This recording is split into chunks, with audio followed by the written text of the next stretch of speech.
Question 26. What is the value of k in the equation shown? So I've rewritten it here. What I'm going to do is I'm going to find tens or multiple of tens. So here, this is a 10.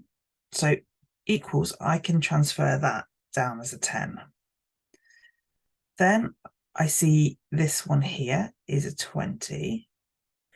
And I can see this one here, this is a 20, and this is a 40.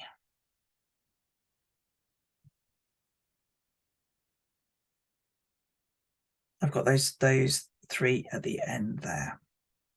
Here, I can do it again.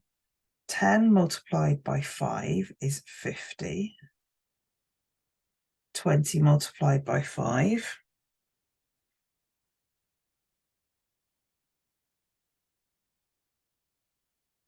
is 100. And 40 multiplied by 5 is 200. 5 multiplied by, in fact, let's do the 10.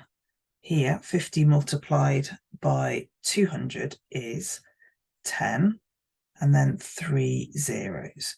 5 multiplied by 2 is 10, 1, 2, 3 zeros.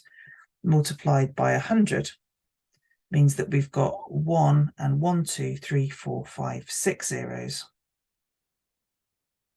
Or we can write 10 to the power 6, therefore k equals 6.